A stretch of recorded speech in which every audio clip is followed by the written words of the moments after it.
اہم خبر دیں آپ کو، ڈاکٹر یاسمین راشد کی طبیعت ناساز، سانس لینے میں دشواری۔ ڈاکٹر یاسمین راشد کو ریڈیولوجی ٹاور منتقل کر دیا گیا۔ سروسز اسپتال میں سی ٹی اسکین بھی کیا جائے گا۔ تفصیلات جان لیتے ہیں بول نیوز کے نمائندے ریاض آوان سے۔ ریاض، کیا تفصیلات ہیں؟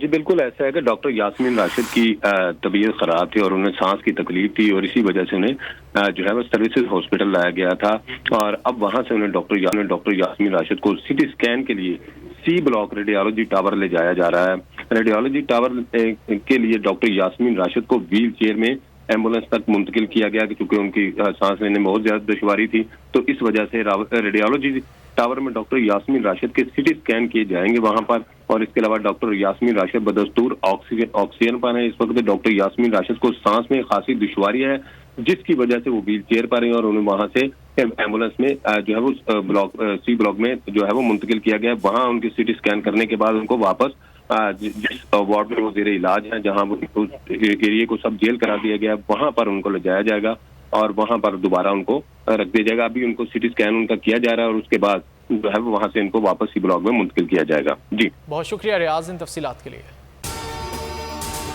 اگر آپ کو یہ ویڈیو پسند آئے تو لائک پر کلک کریں۔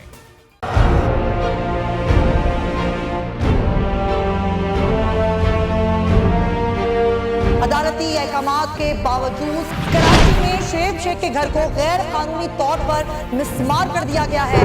بول کے خلاف انتقامی کارروائیوں میں تیزی، کراچی میں کو چیئرمین شعیب شیخ کا گھر گرا دیا گیا۔ بول کے خلاف انتقامی کارروائیوں کا سلسلہ جاری ہے۔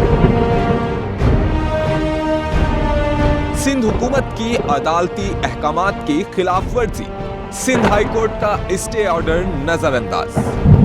سیکریٹری بلدیات نجم شاہ، ڈائریکٹر لینڈ سوال اسلام، director anti encroachment Imran Ahmed کو نوٹس جاری۔ Administrator K M C director Saif ur Rehman, D I G south Irfan Baloch, S S P Keamari Fida Hussain کو بھی فریق بنایا گیا۔ اس سے پہلے جو ظلم کے پہاڑ توڑے گئے، شعیب احمد شیخ کی زبانی سنی۔ 60 دن کا وقت ہوتا ہے، 102 دن کے بعد میں جیت گیا، کیس بری ہو گیا، 102 دن کے بعد اپیل فائل کی، ایکسیپٹ کر لی۔ نہیں کرتے نا ایکسیپٹ، ختم ہو جاتا نا ظلم یار۔ بھری عدالت میں مجھے بری کر دیا، پھر پتہ نہیں کیا ہوا، 2.5 گھنٹے بعد کا نوٹ بیفور، میں نہیں سنتا یہ کیس۔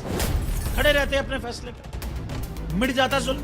اللہ تعالیٰ نے بٹھایا اس کرسی، ان کرسیوں پہ ان کو یار، یہ اللہ تعالیٰ کی طرف سے فیصلے کرنے ہیں، تو یا تو یہ فیصلے آئیں گے، ظلم مٹ جائے گا، یا قوم کھڑی ہو جائے گی ظلم کے خلاف۔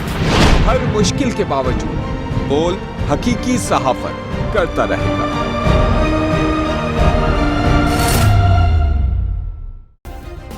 سبسکرائب کریں اور بیل دبائیں تاکہ کوئی خبر رہ نہ جائے۔